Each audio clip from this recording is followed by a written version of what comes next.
उत्तराखंड में अंकिता हत्याकांड को लेकर जो है सालों बीत चुके हैं, लेकिन अब तक जो है अंकिता का परिवार जो है इस आस में है कि उसे न्याय मिले। हालांकि खानापूर्ति के नाम पर आरोपी को जो है जेल में जरूर डाला हुआ है, लेकिन अभी जो है अंकिता के माता पिता को अगर आप देखेंगे तो वो दर दर भटक रहे हैं, न्याय की गुहार लगा रहे हैं। और उस न्याय की गुहार लगाने के लिए जो उनके लिए इस वक्त मसीहा बना हुआ है आशुतोष नेगी, नाम आपने सुना होगा, क्योंकि अभी हाल ही में लोकसभा चुनाव में यूपीडी से जो है इलेक्शन भी वो लड़े थे। और पूरी कोशिश परिवार के साथ वो कर रहे हैं कि अंकिता को न्याय मिले, उसके परिवार को न्याय मिले।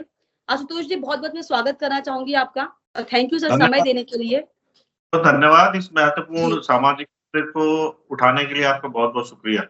हाँ, आशुतोष जी क्या कहिएगा? हालांकि 2 साल बीत चुके हैं अंकिता हत्याकांड को लेकर, सबकी निगाहें ना सिर्फ अंकिता की के माँ बाप की निगाहें बल्कि उत्तराखंड की जितनी भी बहन बेटियां हैं उनकी निगाहें इस बात पर टिकी हुई है कि एटलीस्ट अब तो न्याय मिले। धामी जी की सरकार रिपीट हो गई पूरी उम्मीदों के साथ कि जो है मुख्यमंत्री महिलाओं के लिए, उनके सम्मान के लिए, और मंत्री जो रेखा आ रहे हैं वो भी लगातार महिला कल्याण विभाग की, क्योंकि मंत्री है तो वो भी पूरी कोशिश की बात करती हैं कि महिलाओं के जो है उत्थान के लिए सारे काम होंगे। लेकिन आप किस बात की जंग लड़ रहे हैं जब सरकार जो है पूरी कोशिश कर रही है? कहाँ लग रहा है कि आपको अंकिता के लिए न्याय नहीं मिल पा रहा? क्यों उसका परिवार अभी भी दर दर भटक रहा है? बिल्कुल आप सही कह रही हैं कि भारतीय जनता पार्टी का तो स्लोगन ही है कि बेटी को पढ़ाओ बेटी को बचाओ। लेकिन स्लोगन जो है हकीकत में तब नहीं उतर पाता है जब अपराधी इसी पार्टी के होते हैं। यही सबसे बड़ी अड़चन आ जाती है। और आपने देश के कई मामलों में इस तरह से देखा होगा, चाहे रेसलर्स का मामला था, महिला रेसलर्स का मामला था, उसमें जो ब्रिजभूषण शरण सिंह थे पर सेक्सुअल एक्सप्लॉइटेशन की बातें आई थी, वहां भी आपने देखा होगा कि उन महिला रेसलर्स की बात को दबा दिया गया। और जगह जगह जहां भी बीजेपी के कुलदीप सिंह सेंगर का प्रकरण यूपी का आपने देखा होगा, वहां भी मामले पर रफा दफा कर दिया गया। ऐसा ही कुछ अंकिता भंडारी केस में भी हो रहा है, क्योंकि यहाँ जो मुख्य अपराधी पुलकित आर्य है वो भारतीय जनता पार्टी जो प्रदेश सरकार में राज्य मंत्री थे डॉक्टर विनोद आर्य, उनका बेटा है। और इसी वजह से ये सारी दिक्कतें, इसमें न्याय मिलने में अड़चने आ रही हैं। सरकार की मंशा चाहे जो भी हो, लेकिन हकीकत में जो चीजें सामने आ रही हैं वो बहुत ही निराशाजनक है। सबसे बड़ी दिक्कत ये है कि लगभग 2 साल से ऊपर हो गया है। जैसा आप जानती हैं कि 18 सितंबर 2019 को ये हत्याकांड हुआ था, तब से लेकर 2 साल से ऊपर हो गया। एसआईटी ने जो जांच की उसमें जो वीआईपी का इसमें पहलू था, जैसा आप जान रही होंगी कि अंकिता ने अपनी लास्ट चैट में अपने बॉयफ्रेंड से कहा था कि किसी वो परेशान है, उसको यहाँ से निकलना है। हाँ, जो चैट से जो सामने आया था, खुलासे हुए थे जो, उसमें ये बात आई थी कि एक्स्ट्रा सर्विस देने की बात उसको प्रेशराइज किया जा रहा था, और वो उसकी लास्ट चैट थी। तो इसका मतलब कोई ना कोई वीआईपी उसमें उस केस में इन्वॉल्व था, जिसके नाम को छुपाने के लिए ये अक्यूज्ड है पुलकित आर्य, सौरभ भास्कर और अंकित गुप्ता, इन लोगों ने उसे नहर में किला बैराज में धक्का दे दिया।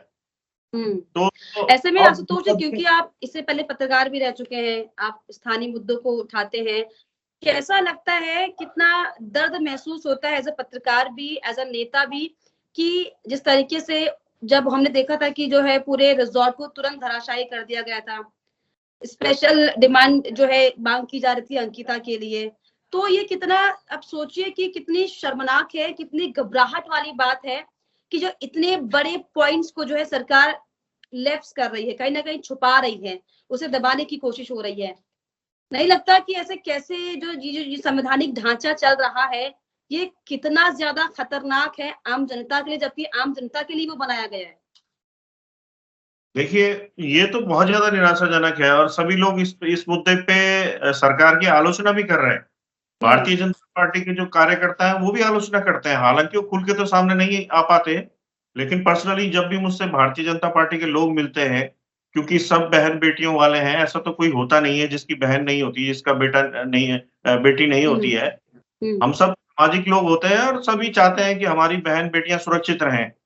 तो ऐसा नहीं कि भारतीय जनता पार्टी में आरोप आप पर ये भी लगते हैं, क्योंकि आप जो है अंकिता हत्याकांड के जरिए बहुत ज्यादा प्रचलित भी हो गए, आपको जेल भी भेजा गया सरकार की तरफ से, शासन की तरफ से।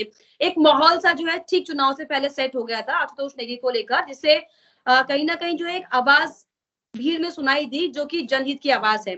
तो कई लोग ये भी आरोप लगाते हैं कि सिर्फ क्या अपने एक राजनीतिक बिसात को बिछाने के लिए, एक राजनीतिक मीनार को खड़े करने के लिए क्या ये अंकिता हत्याकांड का इस्तेमाल हो रहा है, अंकिता भंडारी के परिवार का इस्तेमाल हो रहा है, उनके माँ बाप के साथ जो है आशुतोष नेगी सड़क सड़क पर दिखाई पड़ रहे हैं, सुप्रीम कोर्ट के चक्कर लगा रहे हैं और जो जिला कोर्ट है उनके चक्कर लगा रहे हैं। तो क्या ये अपनी राजनीतिक बिसात बनाने के लिए क्या यूकेडी की तरफ से ये कोई इनिशिएट है, या वाकई एक गंभीर मुद्दा है यूकेडी के लिए? देखिए, मैं आपसे ही खुद सवाल पूछता हूँ कि मैं हट जाता हूँ फ्रेम से पूरा, जो आप ये डिबेट कर रही हैं, मैं इस फ्रेम से हट जाता हूँ, तो आप किससे फिर ये सवाल पूछेंगी?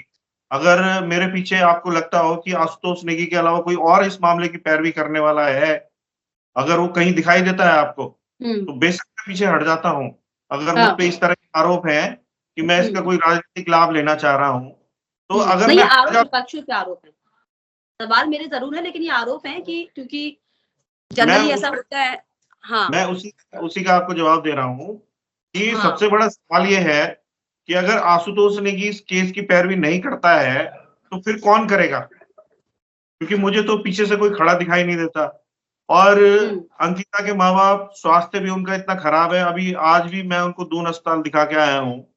तो मेरी केवल यही जिम्मेदारी नहीं है कि मैं केवल उस केस की पैरवी करूं, माँ बाप को भी डॉक्टर करना मेरी जिम्मेदारी है, क्योंकि स्वास्थ्य भी उनका खराब है और बहुत ज्यादा मेडिकल ट्रॉमा से वो गुजर रहे हैं दोनों माँ बाप। अब कहने को तो देखिए इस तरह के आरोप लगा दिए जाते हैं। परिवार की अब क्या मांग है? मतलब अब तो जो है आरोपी जेल में है, मुख्यमंत्री मुस्कुर सिंह धामी खुद ये कहते हैं कि आरोपी जेल में है। अब परिवार किस तरह की मांग कर रहा है? क्या अभी वो संतुष्ट नहीं है कार्रवाई से? आरोपी जेल में इसलिए है क्योंकि हमने सशक्त पैरवी की है लगातार, और जो पुलकित आर्य ने जो शुरू में कंप्लेंट दी थी उसमें उसने कहा था कि मेरी रिसेप्शनिस्ट मिसिंग है, तो उसने कहीं इस बात को एक आत्महत्या के रूप में दर्शाने की कोशिश की थी, और हम लोग साक्ष्य ला के दिए और जनता का प्रेशर बना। उसके बाद कहीं ना कहीं इस मुकदमे में अब कहीं लग रहा है, जब इसमें गवाहियां ठीक पड़ी हैं, तो अब लग रहा है कि जो आरोपी जेल में है, मुख्य आरोपी, उनको सजा हो जाएगी। लेकिन इसके पीछे जो वीआईपी की बात है उसको तो छुपा दिया गया। एसआईटी ने वीआईपी के एंगल से कोई जांच ही नहीं करी, और वीआईपी के मुद्दे को लेके हम सुप्रीम कोर्ट में भी गए हैं। वो मेरी ही पिटीशन है और वो चीफ जस्टिस की बेंच में लगा हुआ है, 25 नंबर पे केस लगा हुआ है। अब चेक कर सकते हैं, कल ही उसकी सुनवाई भी है। तो उसमें हमारी स्पेशल डिमांड यही है कि इसमें एक बीजेपी के जो नेता है, संगठन मंत्री हैं अजय कुमार, इनका नाम इनपुट आया कि ये संभवतः वीआईपी हो सकते हैं। तो हमारी ये डिमांड है कि भाई इन या किसी और भी वीआईपी होने की संभावना, वहां उसकी पुष्टि हो सकती है कि आप अगर अक्यूज की कॉल रिकॉर्ड और व्हाट्सएप चैट और लोकेशन हिस्ट्री निकाल लें उस दौरान की, तो जिन लोगों से आपकी ज्यादा बातचीत हो रही है, तो उन्हीं में से किसी वीआईपी होने की संभावना की पुष्टि हो सकती है। तो वो पिटीशन वहां सुप्रीम कोर्ट में पेंडिंग है, और अगर वहां से सीबीआई जांच की बात होती है, या सीबीआई जांच नहीं भी होती है और पुलिस को ही डायरेक्शन दिया जाता है कि भाई आप इस एंगल से भी देखिए, तो कहीं ना कहीं वीआईपी भी पकड़ में अभी भी आ सकता है। चलिए, तो वीआईपी को लेकर हालांकि सवाल जो है लगातार बना ही हुआ है कि आखिर वो वीआईपी कौन था, क्योंकि भले ही बुलडोजर कार्रवाई उस समय देखी गई थी, भले ही आनंद फानन में जो है धामी सरकार की तरफ से एसआईटी गठित की गई थी, पूरी जो है कार्रवाई करने का पूरा माहौल बना था, लेकिन अब तक ये खुलासा नहीं हो पाया कि आखिर वो वीआईपी कौन था। और इसी को लेकर हालांकि आप और अंकिता का परिवार लगातार जो है कोशिश कर रहा है कि उस वीआईपी का नाम पर खुलासा हो, ताकि एटलीस्ट उसके खिलाफ अगर कार्रवाई होती है तो परिवार को कहीं ना कहीं संतुष्टि मिले कि आखिर जिसकी नजर उनकी बेटी पर थी उसके खिलाफ जो है सरकार की तरफ से कार्रवाई हो गई।